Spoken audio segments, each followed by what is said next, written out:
เบิ่งเด้อมื้ออื่นนี่วันพุธพฤหัสศุกร์วันศุกร์จอยสิออกมื้อบ่มื้อนี้วันหยังก่อนมื้อนี้นะวันคารวันคารพุธพฤหัสศุกร์เสาร์ถึงวันเสาร์อีกกับน้องเคยขี่รถเมล์แต่นี่หาปักสัน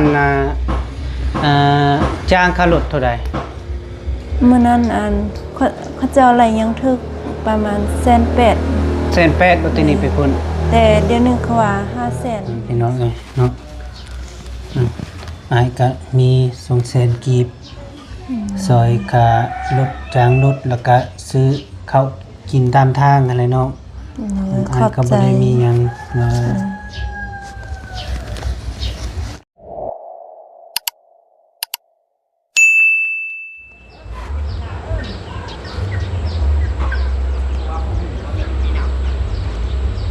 พี่น้องเนาะพอดีเบาแก้ว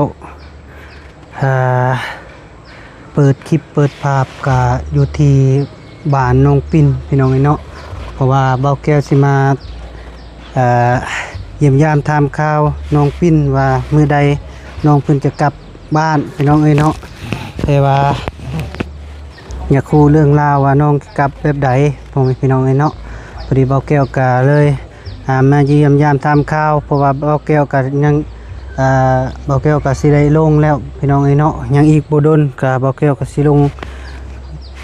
เมื่อสวรรณเขตคือกันแหละพี่น้องเนาะก่อนอื่นก็ครับทักทายสบายดีเด้อพ่อแม่พี่น้อง FC บ่สุขสุขคนบ่ว่าอยู่ในหรืออยู่ต่างประเทศก็ยินดีต้อนรับเข้าสู่ซองเบาแก้วคือเก่าพี่น้องเนาะขอโทษขออภัยเด้อพ่อแม่พี่น้องเนาะพอดีฮากะคนไม่ไอ้น้องพรพี่น้องฮากะแล้วคนบานประตูวงกบแล้วก็มีหลายอย่างอยู่พ่อแม่พี่น้องเนาะพอดีเบาแก้วคนแล้วก็เบาแก้วก็เลยย่างมาหาน้องปิ่นต่อพี่น้องเนาะไปพี่น้องมีแต่ไปครับไปชมสิไปถามเรื่องราวน้องปิ่นแล้วก็บ่แก้วก็สิมีเงินให้เล็กๆน้อยๆให้น้องปิ่นจางค่ารถเมื่อพี่น้องเนาะก็บ่หลายประมาณ100,000-200,000พี่น้องเนาะแล้วก็เป็นเงินของเบาแก้วเองพี่น้องเนาะจิตใจของเบาแก้วเองอยากซอยเรือน้องแต่ว่าเงินนำผู้หลักผู้ใหญ่ยังบ่มียังบ่ทันมีพวกเขามาพี่น้องเนาะจะเข้าไปรับไปชมอยู่ในเฮือนเพิ่นแหละพี่น้องเนาะสิขึ้นไปหาน้องปิ่นเนาะไปพี่น้องไปจะเพิ่นอยู่หรือบ่บ่ฮู้แม่โธ่คืออัดประตูคักแน่บ้านนี่ใครรถน้องโอ้สบายดีเด้อโอ้อยู่คนเดียวอ่ะโธ่เกิดแตกเกิดแตนพี่น้องเนาะก็เอาแน่บรรยากาศมื้อนี้ก็ได้น้องเพิ่นก็ได้ก็ได้นะหลานจะบ่โอ้อยู่กับหลานโดยสบายอีกเทื่อนึงสบายดีพ่อแม่โดยโตน้องเพิ่นก็ยังอยู่เนาะคิดว่าเมื่อปลาอายแล้วได้อย่างหันเมื่อสิเนาะประมาณอีก2 มื้อ 3 มื้อก็10 มื้อโอ้ยังอีก3 มื้อบ่สิกลับบ้านมื้ออื่นน่ะจะไปฝากรถอยู่อันนึงเสร็จแล้วอีก2 มื้อ 3 มื้อก็10 มื้ออ๋อมื้อเราสิไปพาเครื่องอยู่นูซิยังอีก3 มื้อเบิ่งเด้อมื้ออื่นนี่วันพุธพฤหัสศุกร์วันศุกร์จอยสิออกมื้อบ่มื้อนี้วันหยังก่อนมื้อนี้นะวันคารพุธพฤหัสศุกร์เสาร์ถึงวันเสาร์อีกกับวันเสาร์สิขี่รถสายทางมื้อบ่แม่ขี่รถเมล์นั่งรถเมล์มื้อโอ้คันสั้นแล้วสิได้ลงพร้อมเดียวเลยเพราะว่าอ้ายก็สิมื้อวันศุกร์มื้อวันเสาร์เพราะว่าอ้ายก็ฮอดแล้วเด้ ลาพักพอดี10มื้อเป๊ะเลย แล้วก็สิลงก่อนบัดนี้มีแต่อายสิภาคเนื้อภาคโตกับทีมงานให้เพิ่นอยู่เพิ่นเบิ่งหั่นนะเพิ่นเฮ็ดต่อหั่นนะแต่ว่าอายก็สิได้ลงก่อนหั่นนะ แล้วอันไอ้เตียงยังบ่เมื่อติ ยังเรานะยังบ่เตียงบ่ยาวว่าบ่ผัดใส่นะยังบ่ทันเมื่อมีแต่อายเลยสิลงก่อนบัดนี้นะ แล้วอากาศสินั่งรถเมล์เมื่อวะ โดยแม่แล้วนั่งรถเมล์เมื่อพอดีแหละคันน้องเมื่อก็พอดีแหละพร้อมกันแล้วก็โดยน้องเคยขี่รถเมล์แต่นี่หาปักสันจ้างค่ารถเท่าใด มื้อนั้นอันเขาเจ้าอะไรยังถึกประมาณ180,000 180,000บ่ตินี่ไปพุ่น แต่เดี๋ยวนึงเขาว่า500,000 เดี๋ยวนี้500,000 แม่ ตินี่ไปพุ่นนะ เลย อ๋อ ขึ้นแล้วเนาะวันนี้เนาะ ขึ้นหลาย เออพี่น้องเอ้ยเนาะเนี่ยยังอีก3มื้อพี่น้องเอ้ย3-4มื้อแล้วเพิ่นสิเมื่อแล้วก็เบาแก้วก็สิได้เมื่อพร้อมกันเลยพี่น้องเอ้ยเนาะก็เบาแก้วก็สิลงซิโนสวรรค์พุ่นแหละพี่น้องเอ้ยเนาะอันน้องกินข้าวแล้วบ่ กินแล้ว ได้หยังกิน กินอันเขาเจ้าคานสิ้นไก่กับมาคัดตัวหัวสิ้นหวาน อ๋อสินงัว แม่ คือว่าไอ้ดินยินข่าวว่ามื้ออื่นน้องสิเฮ็ดงานผูกแคนบ่ เฮ็ดมื้อนี้เขาเฮ็ดน้อยเดียวเขาเฮ็ดอันแต่อันเขาเจ้าเข้าทำนี่ โอ้แล้วบ่ แล้ว อ๋อ เขาเฮ็ดแต่น้อยเดียวแล้วเขาเจ้าก็ไปบ้างคำตึงไปให้ไปสวนเขาเฮ็ดแต่เช้า แล้วก็เฮ็ดแล้วและติเนาะ แม่ มีแต่เราถามเมื่อบัดนี้เนาะ โดย บ่มีหยังติบัดนี้ โม ยังงานมีแต่เราถามเมื่อโอ้พี่น้องเอ้ยเนาะตายต้นน้องเพิ่นก็ได้สิกลับบ้านแล้วพี่น้องเอ้ยเนาะยังอีกวัน3มื้อพอดีมื้อที่4ต้องมื้อกลับเนาะ โดย มือวันเสาร์เนาะกะเบาแก้วกะสิลงมือวันเสาร์คือกันพี่น้องเอ้ยเนาะเพราะว่ากะฮอดมือฮอดยามที่ว่าเบาแก้วลาพักพี่น้องเอ้ยเนาะกะได้แจ้งพี่น้องๆได้ฮู้พี่น้องเอ้ยเนาะกะบ่แม่นพะโลพะงานว่าอยากลงอันนี้กะมีเวียกแดหั่นน่ะพี่น้องเอ้ยเนาะที่ว่าน้องวานเอาเครื่องไปส่งนะไปส่งแล้วหรือบ่ ไปเมื่อฝากอยู่ที่รถ ฮะ ไปฝากอยู่อันอนุสิทธิ์ บอสเครื่องป่วยจ้ะ อันไปฝากอยู่วันทางพุ่นแล้ว อ๋อไปปลาอยู่ทางบ่ แม่นพอไปส่งไปอันเยาวญี่ปุ่นนะ น้องก็ไปบ่ บ่ไปเขาบ่ให้ไป อืม เพราะว่าเฮาเฮ็ดคันหาเฮ็ดอันนั้นแล้ว อืมน้องบ่ได้ไปเนาะพอดีกี้นี่แล้วก็อ้ายก็ไปร่วมพระเข้าอยู่เพื่อนน้องพรเพิ่นเฮ็ดงานผูกแคนนี่ก็ยังบ่ทันได้ผูกแคนน้องเพิ่นก็ได้พี่น้องเอ้ยแล้วก็เอาไม้ลงบาดนี้วงกบแล้วก็บานประตูที่ว่าสั่งนี่นะมาส่งพอดีพอลงแล้วก็เลยมาหาน้องว่ามาเยี่ยมยามถามข่าวและเรื่องราวว่าสิกลับนี่แหละน้องเอ้ยก็บ่มีหยังดอกก็ผมคิดฮอดคิดเทิงนั่นแหละเว้าง่ายๆซะเพราะว่ามาเบิ่งนี่ก็ตัวอ้ายก็อยู่ตัวสงสารคือกันนั่นแหละแต่ว่าก็สิเฮ็ดจะใดเนาะวันเสาร์เพิ่นสิเดินทางแล้วพี่น้องเอ้ยจะสิได้เดินทางพร้อมเดียวเลยตามเบิ่งก็แพงเนาะค่ารถอยู่นี่500,000 แพง เจ้าถามกับเจ้าบอกว่า แม่นถามอันเขาเจ้าอยู่บ้านนี่แหละเพราะว่า500,000คันบ่ฮอด500,000ก็400,000ไปนี่ 500,000โอ้โดยเนาะผมเป็นพี่น้องไอ้เนาะน้องปิ้นเพิ่นก็ยังอยู่หลายมื้อเติบพี่น้องไอ้เนาะยังอีก 3-4 มื้อแล้วก็ถ้าว่าไผอยากสดอยากซอยค่า ค่ารถค่าล่างให้น้องก็ฝากเงินมาให้ทางเบาแก้วก็ได้เด้อเพราะว่าเบาแก้วก็สิลงพร้อมกันหั่นนะพ่อแม่พี่น้องนี่เนาะก็เบาแก้วก็สิได้ลงมือวันเสาร์คือกันพี่น้องนี่เนาะคันถ้าว่าบ่เปลี่ยนนะคันบ่เปลี่ยนแปลงนะพี่น้องนี่เนาะก็จุดประสงค์ก็มื้อวันเสาร์ที่แรกก็ว่าสิกลับมื้อวันพุธพี่น้องนี่เนาะแต่ว่าก็ยังอยากซอยน้องพรแน่แล้วพี่น้องนี่เนาะแล้วก็สิให้บื้นต่อฮอดวันเสาร์ประมาณนั้นล่ะพี่น้องเนาะ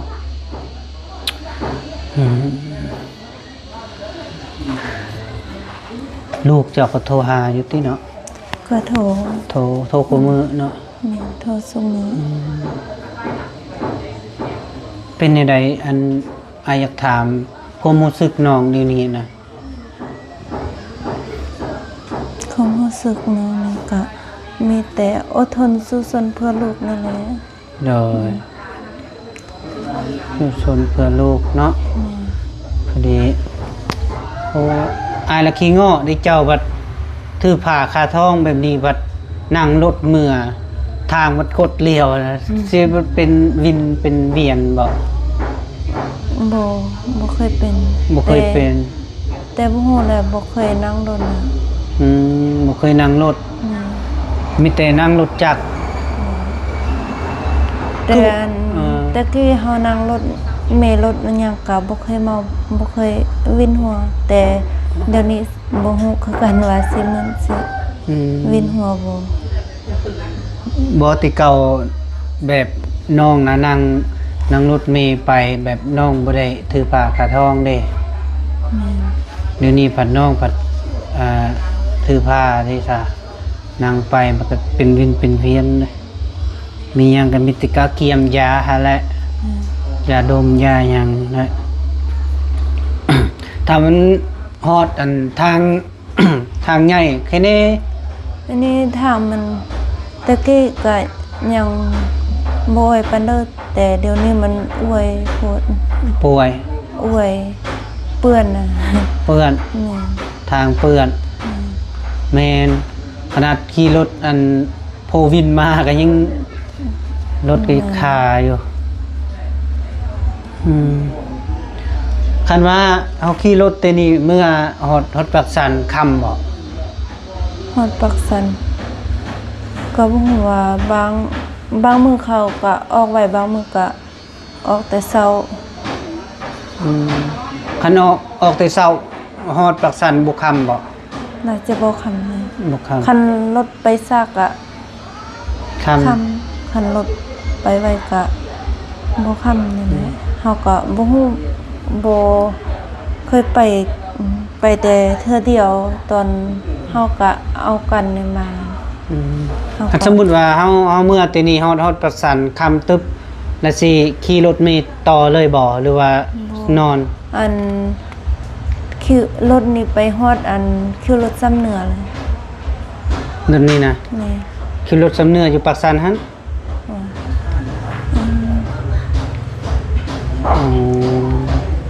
มันมีซ้ำเหนือปากสันแล้วก็อีหยังคิวรถซ้ำเหนือแล้วเขาจะว่าข่อยก็บ่ฮู้บ่เคยไปบ่เจอเนาะก็เรียกว่าลงคิวรถปักสันเลยบ่แม่นบ่น่าจะบ่แม่นปักสันสำเนืออันนี้บ่แม่นเนาะสำเนือเนาะพี่น้องเอ้ย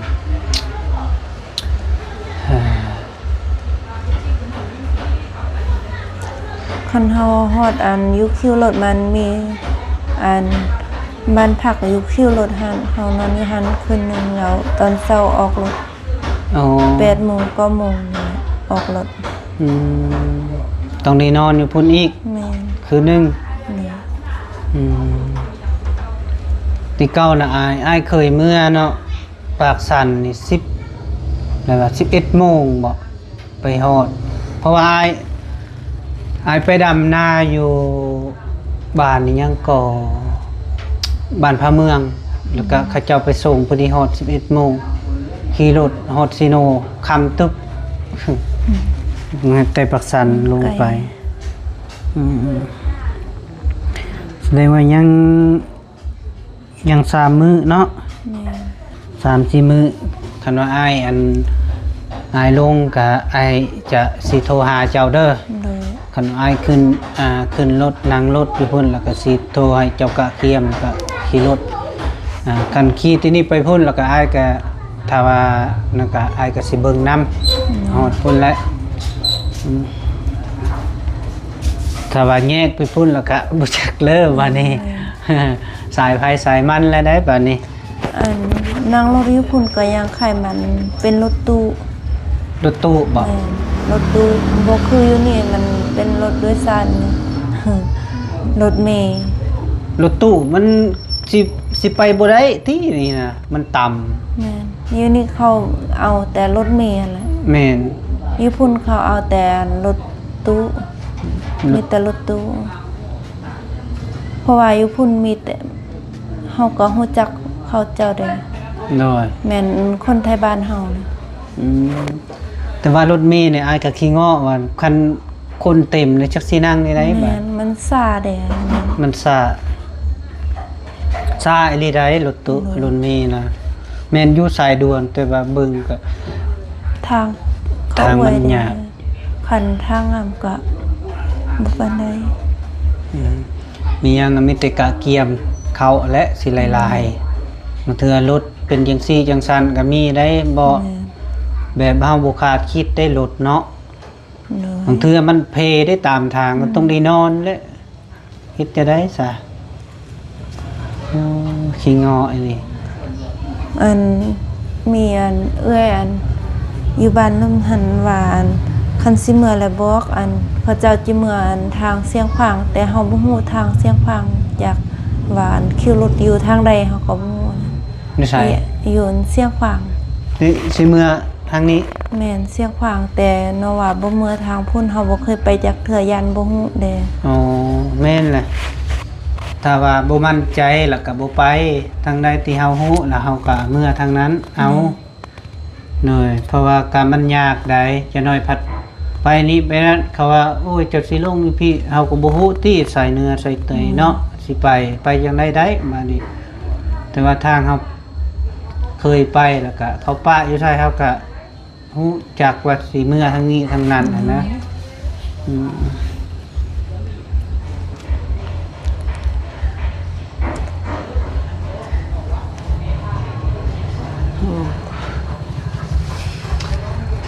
ตัวหอนเอาเนาะมันนี่ แม่นโหน อืม อันเจอไอ้เตียงเหมือนเขาสิเฮ็ดเฮือนอันสะ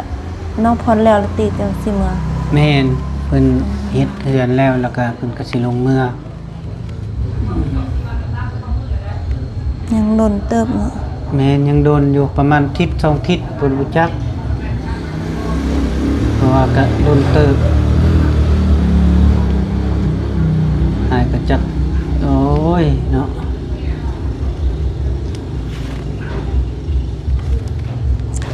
คิดว่าขึ้นประมาณ10มื้อก็สิได้ลงพร้อมกันบัดนี้มันมีงานเด็กอะบ่ติเพิ่นก็ต้องได้อยู่หาแล้วงานพุ่นแหละก็สิลงก่อนสิได้ขอบได้ลาได้บอกเพิ่นกักแน่มอบหมายหน้าที่เฮ็ดจะได้เวียงงานของเฮาก็ผู้ใดอยู่ก็ผู้นั้นสืบต่อเนาะแต่ว่าเฮาก็อยากสืบต่ออยู่แต่มันฮอดกำหนดเวลาลงแล้วก็ต้องได้ลงต้องปฏิบัติตามเหตุการณ์และเฮ็ดจะได้ซะไปกะทางเนื้อฝากตัวเนาะไปกะอยากให้ปฏิบัติคือกันนั่นแหละแต่ว่ากะมันขับขาคือกันสิได้ลงก่อนมีแต่น้องสู้ๆหั่นแหละเฮ็ดจะได้ซะกะคนที่มื้อนี่ไปพาเครื่องติ แม่นมื้ออื่นไปฝากรถจักร ไปพารถจักร โดยอยู่อนุสิทธิ์กับเครื่องเลย เท่าใดพารถจักรนะ ก็บ่ฮู้เลยว่าเขาสิเอาเท่าใด บ่เคยฝากจักเทื่อ ไผละสิขับไป อันสิผ่านไอ้เคยไป รถจักรเจ้าบ่นี่ แม่ ไปหันแม่นรถจักรน้องนี่แหละ ที่เก่านะน้องขับเอง แม่น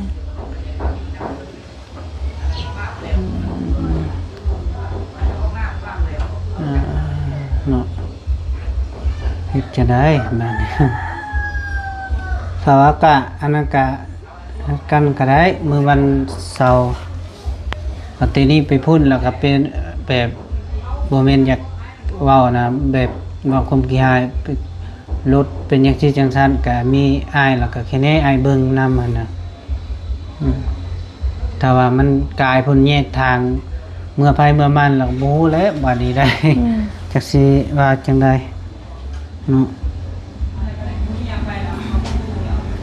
มื้อวานนี้อ้ายว่าสิลงมื้อนี้ล่ะได้สิลงมื้อพอดีก็เลยต่ออีกหน่อยหนึงเลยอยู่สะกอนแล้วมันฮอดมื้อวันเสาร์มื้อนั้นมันพุธพฤหัสคือบ่ลงมื้อวันศุกร์ซะ ถ้าเบิ่งคันเขาเจ้าเว้าอัน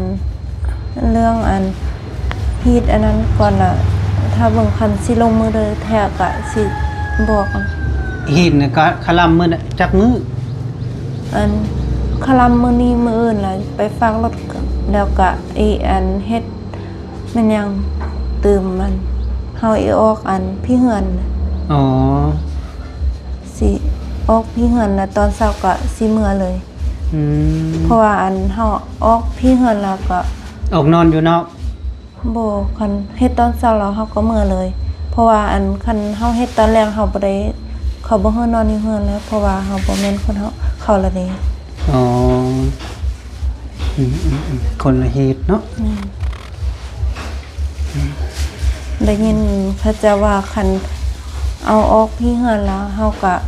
เฮ็ดตอนเช้าแล้วเฮาก็มื้อเลย โดย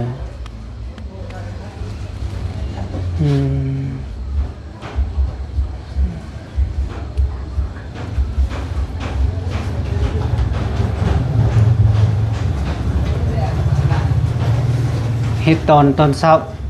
พอดี8 โมงแล้วก็รถมาแล้วก็มื้อ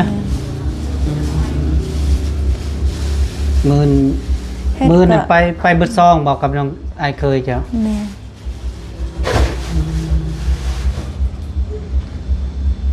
โดยจะสิเฮ็ดแนวใดล่ะบ้านนี้เนาะ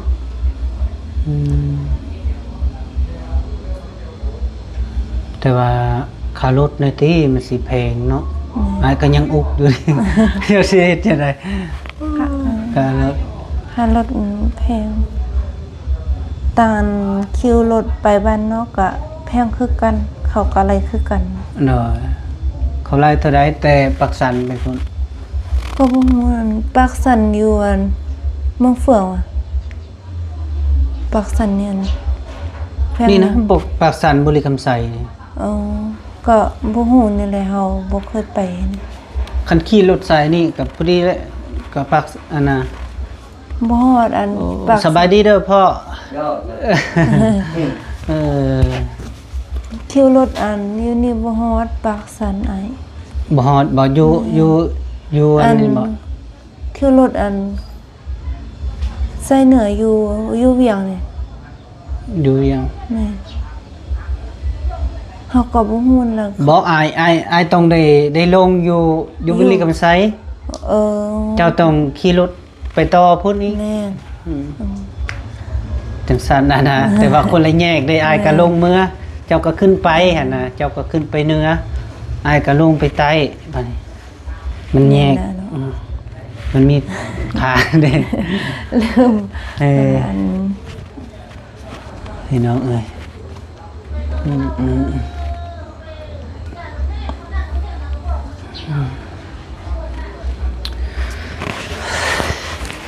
อายก็สิซอยค่ารถให้เจ้าเด้อ2 แสนน้องเอ้ยเพราะว่าอันนี้ก็น้ำจิตน้ำใจเนาะอายเองอะนะเพราะว่าอายก็บ่ได้มีเพราะว่าผู้หลักใหญ่เพิ่นก็บ่ได้เข้าแล้วก็อายอยากสดอยากซอยให้น้องหั่นแหละว่าเฮ็ดจังได๋ก็อายก็โอ้เบิ่งก็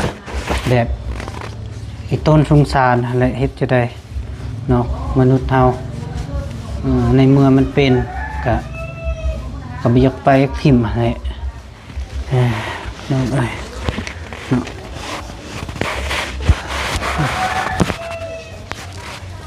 ไปดีเด้อมันพี่น้องเอ้ยเนาะอ้ายก็มี200,000กีบซอยกะรถจ้างรถแล้วก็ซื้อข้าวกินตามทางอะไรเนาะอ้ายก็บ่ได้มีหยังอ้ายก็อยากสดจากซอยหลายกว่านี้แต่อ้ายก็บ่มีเพราะว่านี่ก็เป็นเงินอ้ายเองจกเองเป็นสะพานบุญให้นะแบบจากสดจากซอยแต่อ้ายก็บ่เคยว่าทุกคนที่ว่าอ้ายไปซอยเรือแถวไตบ่อหยังก็มีแต่บางเทื่อก็อ้ายเบิ่งคนที่ว่าไอ้ต้นสงสารนี่ดีอ้ายก็จกเงินตัวเองแล้วไปจ่ายไปให้เพิ่นเทื่อละแสน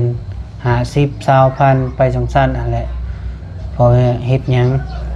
เพราะว่าอ้ายก็เป็นสะพานบุญอยู่แล้วเนาะก็ต้องเฮ็ดบุญเฮ็ดทานไปนำกันนั่นแหละช่วยเหลือซึ่งกันและกันแบบนั้นเนาะมีหยังก็ให้น้องตั้งอกตั้งใจสู้ๆเบิ่งแยงลูกคั่นแหละ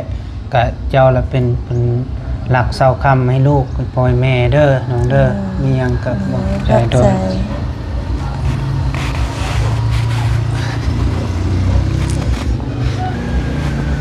เอามีแต่ว่าจังซั่นแล้วเด้อน้องเด้อขอบใจแล้วก็อ้ายก็สิเขาไปเบิ่งเวียกอยู่พุ่นแหละเฮือนน้องพรก่อนมีแต่ว่าคันฮอดมื้อวันเสาร์ที่ว่าน้องสิว่าสิมื้อแล้วก็ถ้าว่ามื้อพร้อมกันก็ดีคือกันเพราะว่าก็อ้ายก็ลงมื้อวันเสาร์อยู่แล้วถ้าว่ามื้อวันศุกร์อ้ายก็น้องก็บอกว่าอ้ายสิลงมื้อวันศุกร์ก็บอกอ้ายเด้อขอบใจเอาพี่น้องเอ้ยเนาะพอดีเบาแก้วคุยกับน้องที่ว่าเรื่องราวที่น้องสิกลับบ้านแล้วพี่น้องเอ้ยเนาะก็ยังอีกบ่ดนประมาณอยู่3มื้อที่4เพิ่นก็สิกลับเมื่อแล้วพี่น้องเอ้ยเนาะก็มื้อวันเสาร์พี่น้องเอ้ยก็จะได้สิกลับเมื่อพร้อมเดียวพ่อพี่น้องเอ้ยเนาะเบาแก้วก็สิเมื่อซีโนน้องก็ขึ้นเนื้อเพิ่นแหละพี่น้องเอ้ยเนาะเมื่อบ้านเพิ่นเองพ่อพี่น้องเอ้ยเนาะเอาคลิปนี้ก็เบาแก้วก็อำลาก่อนเด้อพ่อแม่พี่น้อง FC เบิดสุขุสุคนเบาแก้วก็สิได้ไปเบิ่งงานน้องพรต่อพี่น้องเอ้ยเนาะเบิ่งเฮือนเบิ่งซานสร้างเพิ่นเฮ็ดเริ่มเฮ็ดขั้นตอนได้แล้วพี่น้องเอ้ยเนาะขออยู่ดีมีแฮงเด้อพี่น้องสุขภาพแข็งแรงอย่าเจ็บอย่าจนอย่าขาดอย่าส่งมานำรวยมาสุขุสุคนโดยบ๊ายบาย